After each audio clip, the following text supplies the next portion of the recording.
Good afternoon.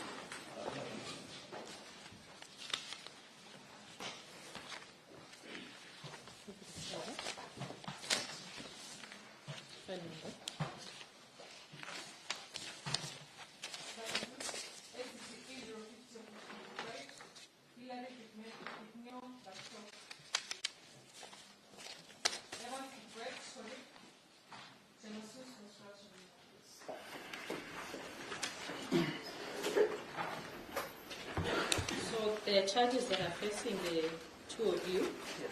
and we'll read the charges to you. I believe that both of you have no issue understanding English. Second accused, you're okay with English? Okay, so listen to the charges, then you'll respond. But before we do that, let's take on record who are here. Please take a seat. Yes, Mr. Monda, I appear together with Ms. Gateru, Present, Your Honor.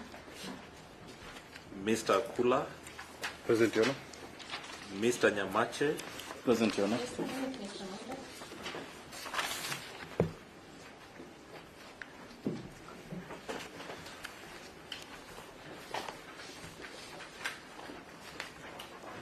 So Mr. Monda, Ms. Gateru, Mr. Akula, Mr. Nyamache, and Mr. Mosaru. Ms. Kigi, that is K-I-I-G-I, is watching brief for the ESCC.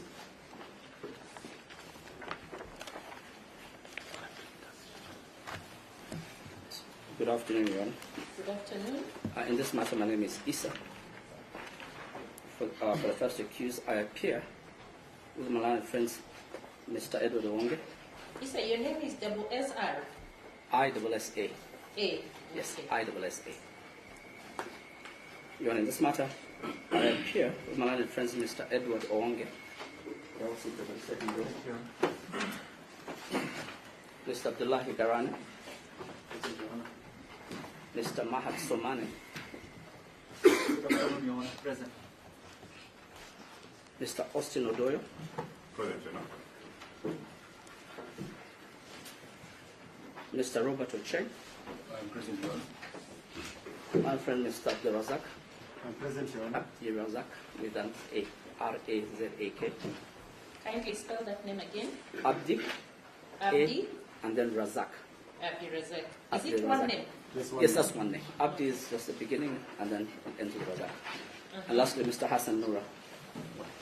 Present, Your Honor. Hassan Noor. Hassan Noura. Noura. N-U-R-A. The Honorable Senator Cherargay is here as a friend of the court. Okay. Just to check, is he a counsel? Yes, he's I'm a Samson Young, as an advocate in Christ. Okay. but a friend of the court. Mr. Gerard Gay. Yes. And Mr. Stephen Ongaro, he was on record for the first accused as well. Ongaro for the first accused. For the first accused, yeah. Okay. The Honorable Senator is here for all of us. Yes. Okay. For the second accused, Your Honor, good afternoon. good afternoon. For the second and third accused, J. Anyoka. The second accused is the director for the third accused. the Okay. missing person.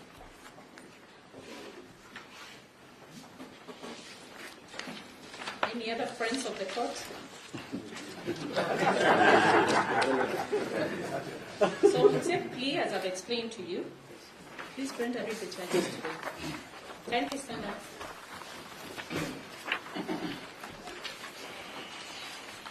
In count number 1, Hilary Kipimeno Barchok, your charge with offense of conflict of interest contrary to section 42, as read with section 48 of the Corruption and Economic Crimes Act, chapter 65. Particulars of the offense are between 14th November 2019 and 10th March 2021 at an unknown place within the Republic of Kenya, being the governor of the county government of Bomet, you knowingly acquired an indirect private interest with 2 million shillings in respect to contracts emanating from tender number CGB/KRB/006/2019 to 2020 routine maintenance of indirect Kotoibek Olbutio Bridge Road and tender number CGB/DRTWT/004/2018/2019 hire of grader awarded to Chemasus Construction Limited by the county government of Bomet. True or not true?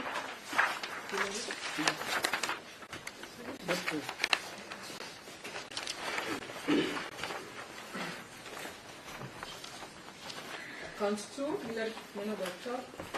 You are charged with the offense of acquisition of proceeds of crimes, contrary to Section 4A, as read with Section 16 of the Proceeds of Crime and Anti-Money Laundering Act, Chapter 59B. Particulars are: on or about 10th March 2021, within the Republic of Kenya, being the governor of the county government of Bomet, you acquired a sum of 2 million shillings in your Equity Bank account number 122028064513 from Chemasus Construction Limited Equities Bank account number 12202774568887, when having reason to believe that the said monies formed proceeds of crime, to which monies received irregularly in connection with contract awarded to Chemasus Construction Limited by the county government of Bomet. True or not true? Count number 3, Hillary Barchok. You are charged with offense of use of proceeds of crimes contrary to Section 4B, as read with Section 16 of the Proceeds of Crime and Anti-Money Laundering Act, Chapter 59B. Particulars are: on or about 15th March 2021, within the Republic of Kenya, you transacted a sum of 300,000 shillings from your Equity Bank account number 122028064513 to your Equity Bank account number 02101979399281, while having reason to believe that the said monies formed proceeds of crime, to which monies you received irregularly from a contractor of the county government of Bomet. True or not true? Not true. Count number 4, Hillary Barchok. Charged with offense of use of proceeds of crime, contrary to Section 4B, as read with Section 16 of the Proceeds of Crime and Anti-Money Laundering Act, 59B. Particulars are: on or about 20th March 2021, within the Republic of Kenya, you transacted a sum of 314,000 shillings from your Equity Bank account number 122028064513 to Equity Bank account number 12205804836652, while having reason to believe that the same monies formed proceeds of a crime, to which monies were received irregularly from a contractor of the county government of Bomet. True or not true? Not true. Count number 5, Hillary Barchok. You are charged with offense of use of proceeds of crime, contrary to Section 4B, as well as Section 16 of the Proceeds of Crime and Anti-Money Laundering Act, Chapter 59B. Particulars are: on or about 20th March 2021, within the Republic of Kenya, you transacted a sum of 100,000 shillings from Equity Bank account number 122028064513 to your Equity Bank account number 02101979399281, while having reason to believe that segments formed proceeds of a crime, with monies received irregularly from a contractor of the county government of Bomet. True or not true? Not true. Count number 6, Hillary Barchok. Use of proceeds of crimes contrary to Section 4B, as read with Section 16 of the Proceeds of Crime and Anti-Money Laundering Act, Chapter 59B. Particulars are: on or about 29th March 2021, within the Republic of Kenya, you transacted a sum of 750,000 shillings from your Equity account number 122028064513 to Maurice Munene Kinywa, while having reason to believe that the said monies formed proceeds of crime, to which monies were received irregularly from a contractor of the county government of Bomet. True or not true? Not true. Count number 7, Hillary Barchok, Evans Victoria, Chemasus Construction Limited, the charge with offense of money laundering, contrary to Section 3B1, as read with Section 10 of the Proceeds of Crime and Anti-Money Laundering Act of 2009. Particulars are: on or about the 10th March 2021, within the Republic of Kenya, being the governor of the county government of Bomet, a director of Chemasus Construction Limited and a limited liability company, respectively, was known that 2 million shillings from proceeds of crime, you entered in an agreement to transact the said sum of money from Chemasus Construction Limited Equity Bank account number 1220277456887 into the Equity Bank account number 1220280645130 in the name of Hilary Kikmeno Barchok, whose effect was to conceal the source of the said money. Hilary Kikmeno. True or not true? Not true. If Evans equates true or not true? True or not true? Not true. Sanasus, true or not true? Not true. So a plea of not guilty is entered against the first accused in counts 1 to 7 all inclusive. Also a further plea of not guilty is entered against the second and third accused in count 7. You may take your seats. You're on behalf of the accused, Yes, first can you accused cancel, person. please?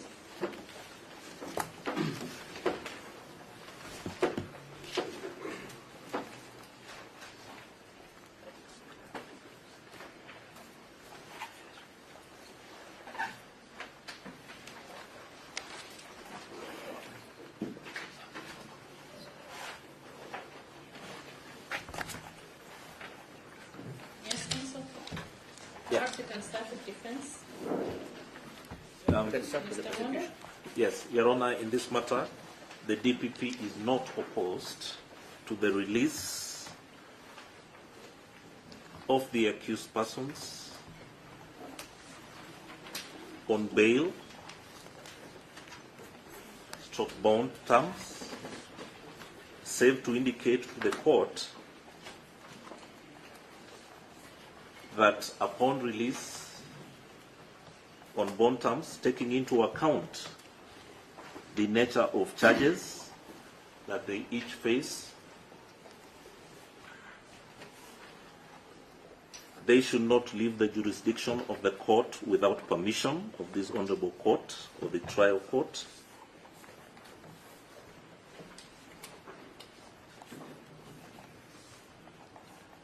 In addition, upon service of the evidentiary material by the prosecution, they should not contact or interfere in any way, either by themselves or through their proxies, with the prosecution witnesses.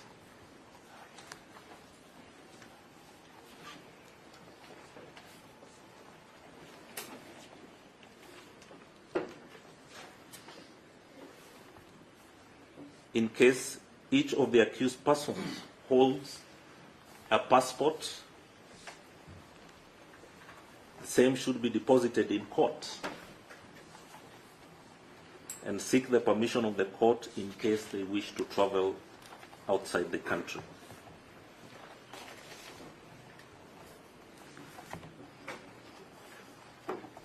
We therefore ask the Honorable Court to take into account the nature of charges in releasing the accused persons on bond or bail. That will be all.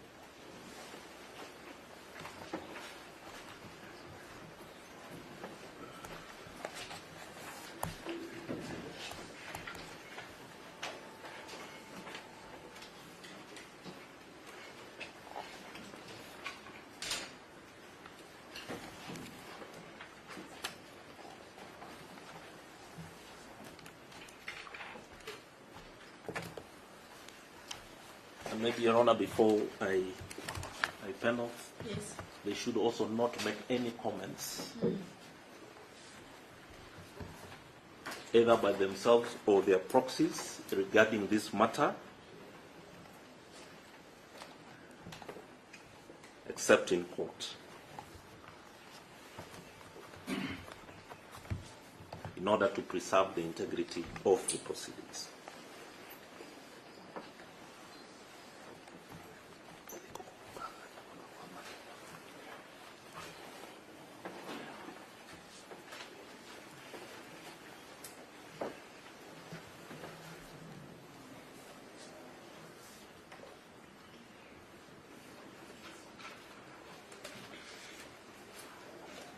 Mr. Masur? Thank you, Your Honor. On behalf of the Honorable Barchok, the first accused, you want to read kindly request you to consider that the prosecution first has considered that they have no objection to the accused persons being released on bail or bond. His Excellency the Governor was out of the country when the Honorable DPP issued his statement on Friday. He was actually in Greece on an official visit. As soon as he was notified of the communication from the office of the DPP, although he was on an official visit, he cancelled that official engagement and travelled back on Sunday to be here to present himself before the ESCC on Monday morning. And throughout the investigations, he has cooperated with the ESCC. At any time they required him to appear before their officers, they did not need to send their van, which is it's a very popular method of them ensuring compliance. He has always appeared on his own account, using his own means at the ESCC. And as second-term governor, he undertakes to cooperate with the court. He'll be here as and when required for any of the hearing sessions. He has no intention of interfering with any of the witnesses. He's keen to have this matter proceed expeditiously so that his innocence can be confirmed by this honorable court. And so, Your Honor, this is one of those exceptional cases where we'll be kindly requesting that the court releases him on a free bond, or technically in his own recognizance, that he undertakes to appear at any time that he'll be required by the court. And looking at the charges, there are only 7 counts, and majority of those counts deal with the Honorable Governor moving money from his own account to his account. So this is a kind of charge where Milimani friend Mr. Monda will have no problem if the Honorable Governor is released on a free bond, because he'll be here as and when it's required. And from the defense team, we are not known to be people who comment on cases. None of us is prolific either in Twitter or any of those other social media places. So we'll not interfere with these proceedings in any way. So, Anna, for those reasons and the reasons that our client is a senior public servant serving the good people of Bomet, we kindly ask you to give us a free bond, or if the court is inclined to ask us to deposit a cash bail, we would suggest very humbly a sum of 100,000 would be reasonable to balance the interests of the prosecution and the interests of the first accused. Thank you.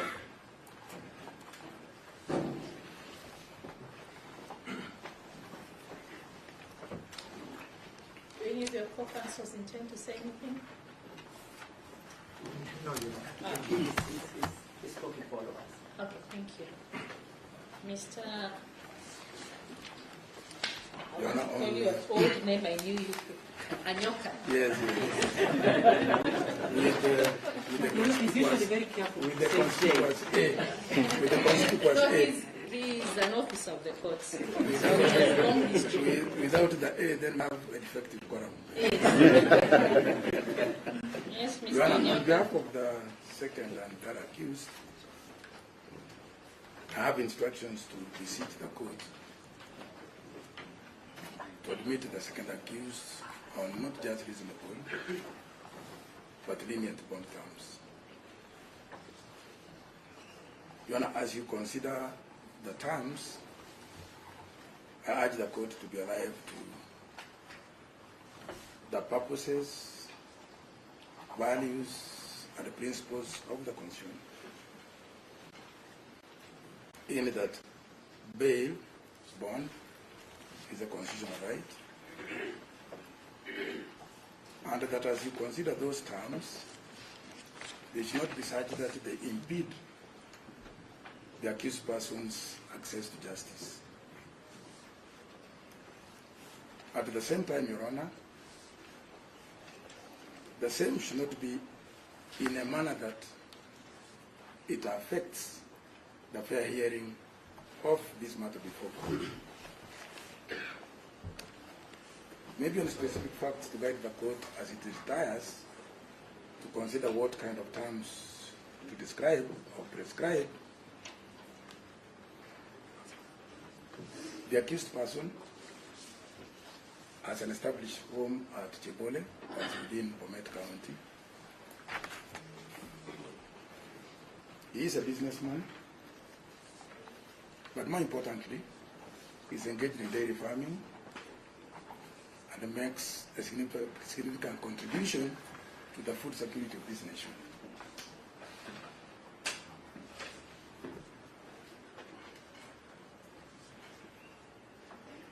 Besides that, the accused person is a family man.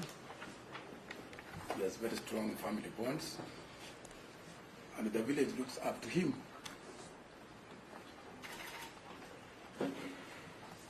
For guidance.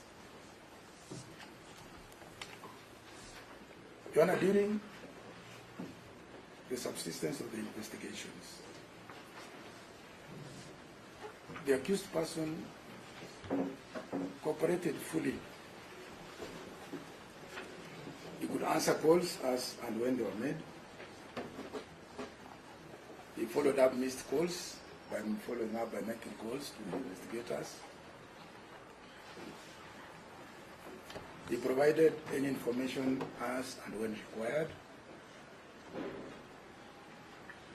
He has never displayed or demonstrated any indication of a possibility of him absconding this court process.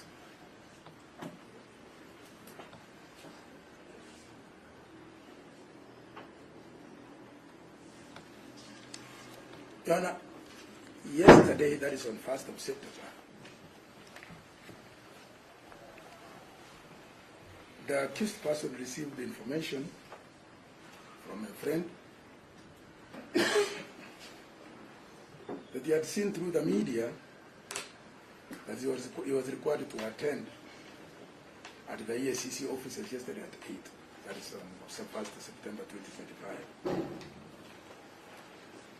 Through a friend, he contacted me and requested me to proceed to his reporters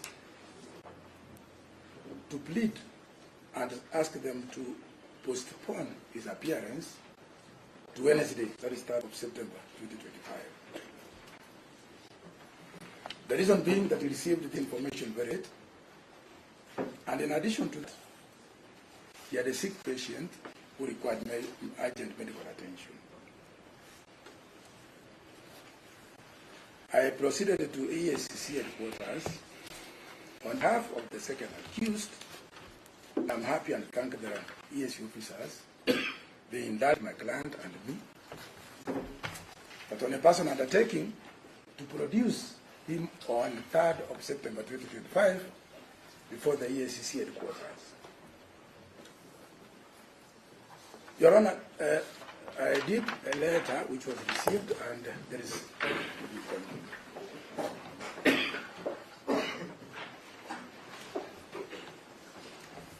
When I look at that letter, I made a personal undertaking to produce him on 3rd of September 2025. However, in unprecedented and precedent-setting action,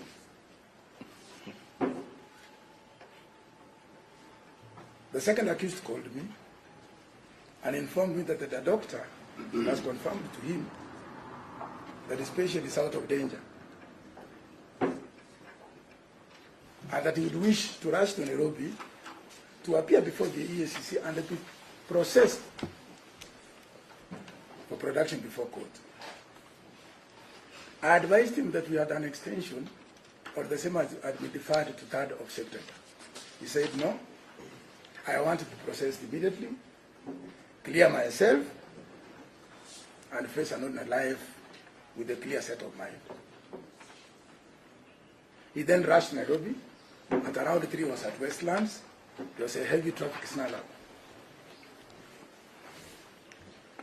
He elected to use a border rider to be available before the EACC at around 4:15 p.m. Though they were winding up and closing the offices, he insisted on being processed. he could not afford to wait any longer.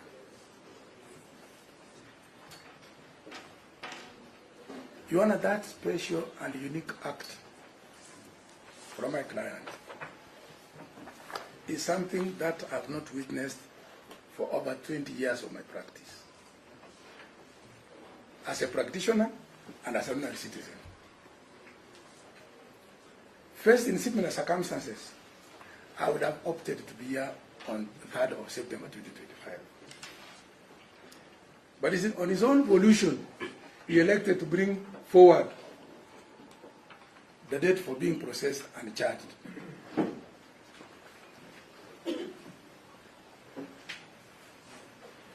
Your Honor, with such kind of unique demonstration from the second accused,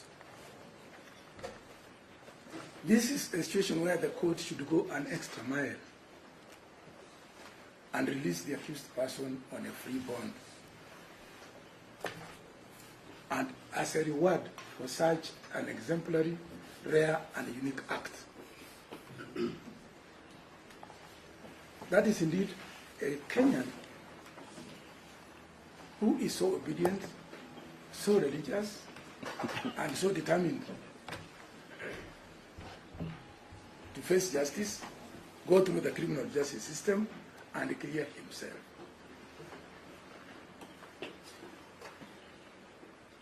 On the issue of the amount of cash bail, I saw he had started some WhatsApp group trying to invite friends to raise some money for him. And it's just shown me that he's raised around 15,000.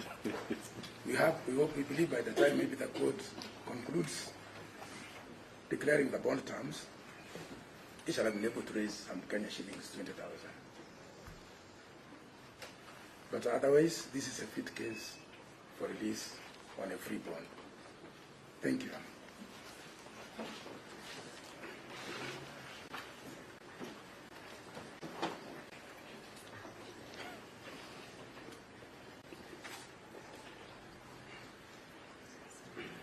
Mr. Monda, do you wish to respond? Yes, just briefly say we reiterate. There's just something like on the issue of the comments on about concerning these particular proceedings. Yes. This concerning the part of my client, the application by the prosecution concerning comments of this particular case, it appears the prosecution is making an application against themselves. It's the prosecution who have elected to prosecute this particular matter through the media. We've seen breaking news, immediate release, high-profile arrests. My client, who is a humble person, and as I said earlier, is a dairy farm, really communicates to his family and those who assist him in tending to his livestock. It's not a danger at all. On the issue of his bonding, we've already addressed that particular issue. Yes, just beginning with that issue, all I said is that the matter is now within the domain of the court. Yes. So any comments or references to the matter will be deemed sub judice. So therefore, going forward, there should be no comments, reactions on a matter that is already pending before court. Secondly, we reiterate that you should individually look at the charges each of the accused persons is facing.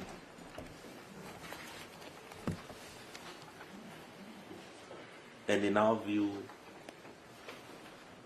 direct that they be released on bond terms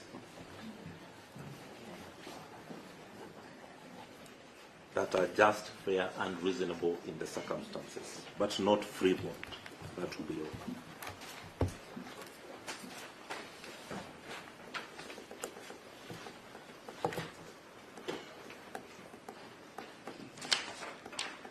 Mr. Mansour, you're on your feet.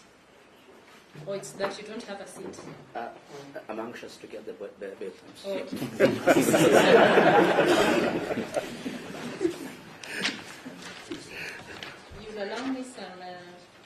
30 or 40 minutes I give everyone.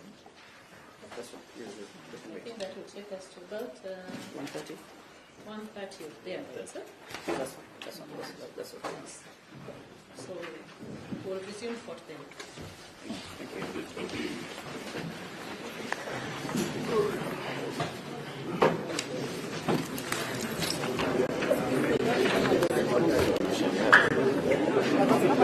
This is free for the sport. Nataka kwa mekopi hizo kwa pesa hizo conditions hajafanya ratio. Yeah.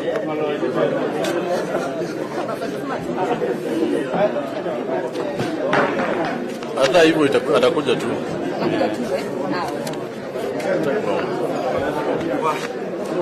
Nyoka.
For submission of documents.